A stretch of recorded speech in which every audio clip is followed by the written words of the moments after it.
Shalom saudara, kita berjumpa kembali dalam Renungan Harian GPKS Pangkal Pinang, edisi Senin 22 Agustus 2022. Kembali bersama saya, Guru Injil Filemon. Saya akan menyampaikan sebuah renungan firman Tuhan yang bertema tentang penghakiman dari Tuhan.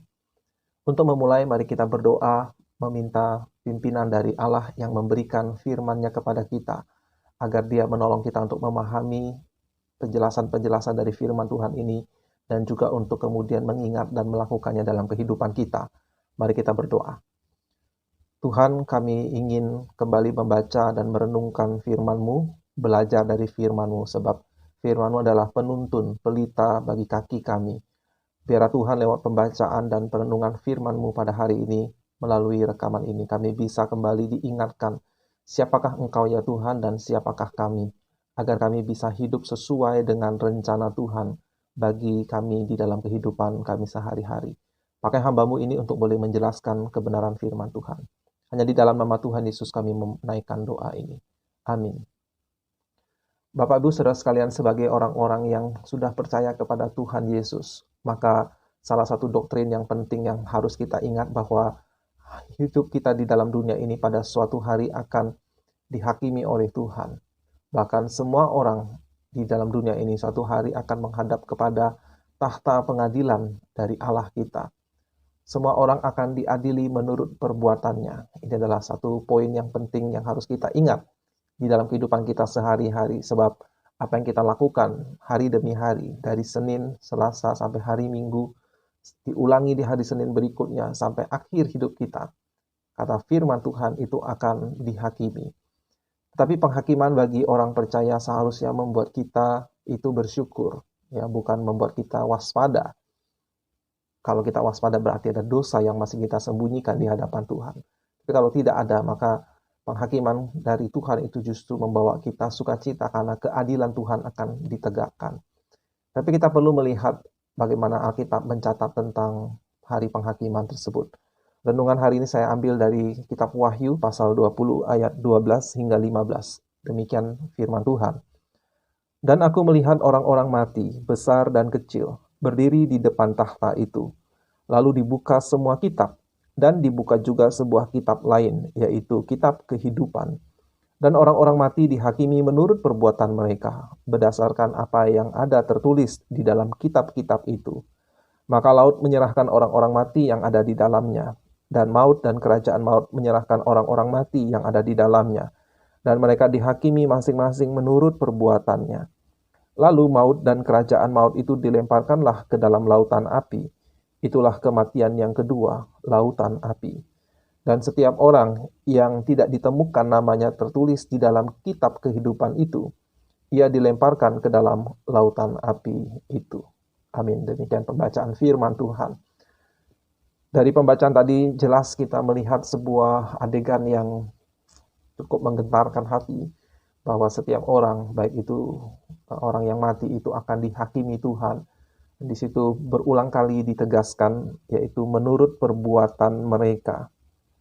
Dihakimi itu dengan dasar hukumnya adalah semua kitab, ya, di dalam ayat 12, lalu dibuka semua kitab.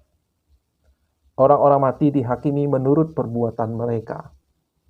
Tetapi ada kitab yang berbeda di situ disebutkan, yaitu kitab kehidupan.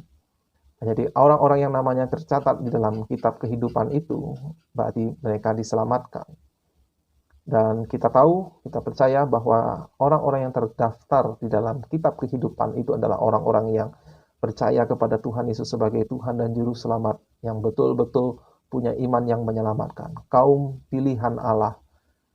Tapi orang-orang yang tidak tercatat itu dihakimi menurut kitab, semua kitab itu yang menjelaskan. Nah, Bapak Ibu Saudara sekalian, kebenaran ini mungkin harusnya mengingatkan kita bahwa kita perlu melakukan semua perintah dari Yesus Kristus. Karena kita semua akan dihakimi menurut semua kitab. Berarti kita akan dihakimi menurut seluruh perintah Tuhan. Tapi beruntunglah kita karena dosa-dosa kita itu sudah ditanggung oleh Yesus Kristus. Waktu kita percaya kepada nama Yesus, berarti nama kita itu sudah tercatat di dalam kitab kehidupan. Tapi ada satu poin yang menarik tentang penghakiman dari Tuhan ini. Meskipun Tuhan itu maha kuasa, meskipun Tuhan itu seharusnya disegani dan ditakuti, tapi kita bisa membayangkan pada hari penghakiman itu ada orang-orang yang protes kepada Tuhan. Tuhan Yesus sendiri telah memberikan ilustrasi di dalam salah satu penjelasannya tentang hari penghakiman, bagaimana orang-orang pada waktu itu akan menyampaikan protes, bukankah kami bernubuat demi namamu? Bukankah kami melakukan mujizat mengusir setan demi namamu? Tapi Yesus membalas mereka, ya Allah membalas mereka, aku tidak mengenal engkau, kamu sekalian pembuat kejahatan. Kata-kata itu menunjukkan bahwa ada orang-orang yang bisa melakukan A atau B atau C untuk Tuhan sepertinya, tetapi mereka tidak melakukan seluruh yang Tuhan perintahkan. Ya, poin penting yang ingin saya tekankan di situ, melakukan semua yang Allah perintahkan. Itu bagian dari amanat agung.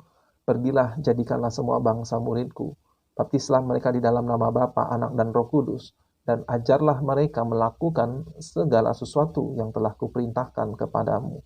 Berarti Bapak Ibu Saudara sekalian, sebagai murid Yesus kita perlu bertanya, apakah saya sudah melakukan semua yang Yesus perintahkan, yang Yesus ajarkan kepada kita? Saya khawatir ada banyak orang-orang Kristen yang memilah-milah bagian kitab suci mana yang bisa dia lakukan. Lebih baik kalau dia mengakui ada hal-hal yang masih sukar untuk dia lakukan, tetapi dia menyadari. Tetapi lebih buruk kalau orang memilah-milah firman Tuhan, ayat-ayat Alkitab, hanya hal-hal yang menarik bagi dirinya, hal-hal yang menurutnya dia suka, yang punya selera pribadi terhadap ayat-ayat tersebut. Oleh sebab itu tiada henti-hentinya, tiada bosan-bosannya saya untuk mengingatkan saudara bahwa banyak gereja, banyak pendeta-pendeta yang suka mengajarkan hal-hal yang ingin didengar oleh jemaat, tidak mengajarkan seluruh perintah Allah. Dan itulah mengapa alasan di gereja kita itu memakai tema di dalam 1 tahun, di dalam 2 tahun, agar supaya kami bisa memastikan, kami berupaya untuk menyampaikan seluruh pengajaran yang bisa diajarkan dari kitab suci, dari firman Tuhan yang hidup ini. Nah, tetapi saya ingin mengajak kita kembali kepada ilustrasi yang Yesus katakan bahwa di hari penghakiman akan ada orang-orang yang protes. Dan ini benar, saudara-saudara, karena ada ayat lain yang mengokohkan perkataan Tuhan Yesus itu, yaitu dari surat Roma, surat Paulus kepada jemaat di Roma, di dalam Roma pasal 3, ayat yang keempat, demikian firman Tuhan. Sekali-kali tidak, sebaliknya Allah adalah benar dan semua manusia pembohong seperti ada tertulis, supaya engkau ternyata benar dalam segala firman-Mu dan menang jika engkau dihakimi. Saya ulangi, sebaliknya Allah adalah benar dan semua manusia pembohong, seperti ada tertulis, supaya engkau ternyata benar dalam segala firman-Mu dan menang jika engkau dihakimi. Amin. Bapak-Ibu Saudara sekalian mungkin pernah mendengar konsep bahwa Allah itu merekam, ya, mencatat segala sesuatu yang kita lakukan. Terus terang saya tidak tahu apakah Allah betul-betul merekam, mencatat apa yang kita lakukan, sebab Dia Maha Kuasa. Ya, kita tidak tahu bagaimana cara Allah akan menunjukkan setiap perbuatan semua orang. Tetapi yang jelas di sini, pada hari penghakiman, akan ada orang-orang yang protes. Ya, dikatakan di sini, jika engkau dihakimi. Kalau ada orang yang memprotes atas keputusan Tuhan. Tetapi yang jelas kalau kita bandingkan dengan kitab Wahyu tadi, semua orang akan dihakimi menurut semua kitab. Dan itulah tujuan Allah, tanda petik, mencatat, merekam apa yang kita perbuat. Meskipun saya tidak tahu bagaimana atau seperti apa catatan itu. Kita tidak tahu apakah Allah mencatatnya betul-betul, ya. Tapi ini untuk menunjukkan bahwa di hari penghakiman, kita itu akan diperhadapkan kepada seluruh kebenaran Allah. Sehingga tidak bisa kita berdalih. Ya. Tuhan telah memberikan anugerah, Tuhan telah memberikan kebenaran, memberikan kesempatan-kesempatan untuk manusia bertobat.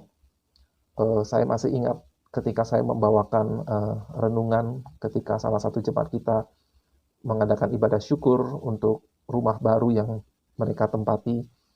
Saya mengutip sebuah ayat dari perkataan Paulus di Kisah Para Rasul di mana Paulus mengatakan Allah memberikan tempat tinggal, ya, batas-batas kediaman, agar moga-moga kita mencari Dia, moga-moga kita menemukan dan menjamah Dia. Kata-kata Rasul Paulus itu ditujukan kepada orang-orang kafir yang bukan Yahudi, yang tidak mengenal Allah, yang menyembah dewa-dewi. Tapi Paulus mengatakan sebagai firman Allah, Tuhan memberikan anugerah demi anugerah dalam hidup mereka. Meskipun sampai hari itu mereka belum mengenal Yesus, belum mengenal Allah yang benar. Tetapi supaya manusia itu mencari keberadaan Allah dan moga-moga menemukan dan menjamah Dia. Berarti Bapak Ibu Saudara sekalian, setiap orang memiliki kesempatan, anugerah demi anugerah dari Tuhan. Meskipun mungkin kesempatan itu tidak sama satu dengan yang lain, tetapi semua orang akan dihakimi menurut kasih karunia yang Tuhan berikan kepada tiap-tiap orang. Menurut kebenaran firman Allah yang Tuhan berikan di dalam hati nurani setiap orang. Kita bisa melihat bagaimana setiap orang sebetulnya punya sedikit banyak gambaran tentang apa yang patut, apa yang benar, dan apa yang salah atau jahat. Tetapi seringkali orang itu menekan suara hati itu, hati nurani itu, sehingga kemudian mereka menjadi makin terbiasa dengan dosa tertentu. Mereka makin tidak peka terhadap kejahatannya sendiri, makin terbiasa untuk melakukannya. Tapi di hari penghakiman, semuanya itu akan dibongkar oleh Tuhan, akan diperhadapkan kepada semua kitab-kitab Tuhan, ya. Sehingga kita bisa berkata seperti Rasul Paulus, Allah adalah benar, semua manusia pembohong. Orang mungkin bisa berdalih seperti ilustrasi dari Tuhan Yesus. Bukankah kami melakukan mujizat demi namamu? Bukankah kami mengusir setan demi namamu?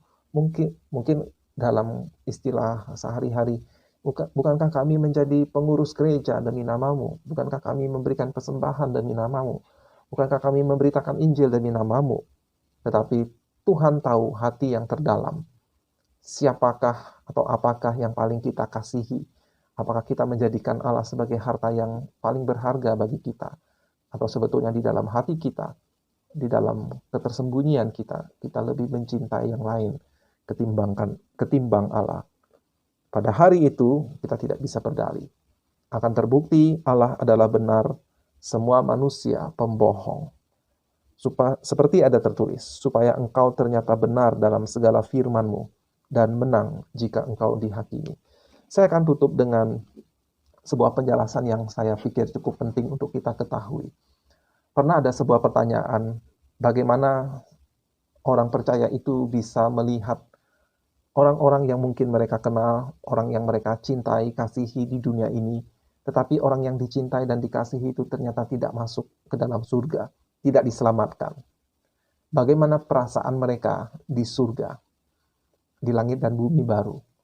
Apakah mereka akan sedih melihat orang-orang yang mereka kasihi tidak bersama dengan mereka, tetapi berada di tempat penghukuman yang kekal? Nah, pertanyaan ini cukup penting, Bapak Ibu Saudara sekalian, tetapi jawabannya adalah pada hari penghakiman, karena Allah itu akan menyatakan semua kebenarannya. Pada hari penghakiman itu, semua kebenaran, semua catatan kehidupan manusia, apa yang dia lakukan, dengan anugerah-anugerah Tuhan itu akan dibukakan, akan disingkapkan. Maka setiap orang yang percaya maupun tidak percaya akan mengakui Allah benar. Itu maksud dari surat Roma tadi. Semua akan mengakui Allah benar. Termasuk orang yang percaya, yang memiliki orang yang dia cintai, orang yang dia kasihi, ternyata didapati tidak selamat. Mereka akan dengan senang hati mengakui Allah benar. Memang orang yang saya kasihi itu memang tidak diselamatkan. Ini sesuatu yang serius, Bapak Ibu Saudara sekalian. Dan kita harus ingat, bukan hanya kita yang mengasihi orang yang tidak selamat itu. Allah sebetulnya jauh lebih mengasihi mereka. Tetapi mereka yang tetap menolak anugerah dari Tuhan. Mereka terus menyia-nyiakan anugerah demi anugerah yang Tuhan berikan kepada mereka selama di dunia ini. Oleh sebab itu, saudara sekalian, sangat penting bagi kita untuk bertobat di hari Senin. Mengapa saya mengatakan demikian? Karena menurut pengalaman saya sendiri, seringkali di hari Minggu, kehidupan saya terasa begitu rohani, begitu banyak mendengar firman, menyanyikan lagu-lagu rohani, Tapi begitu hari Senin, itu banyak godaan. Ya. Kita perlu bertobat tidak hanya di hari Minggu pagi, Minggu siang, atau Minggu malam. Tapi di hari Senin, kita perlu bertobat. Setiap hari kita perlu bertobat.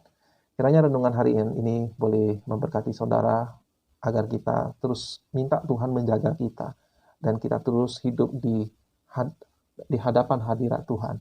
Ya, koram Deo, hidup di hadapan hadirat Tuhan. Sehingga kita menjaga kekudusan kita dimanapun atau kapanpun kita berada.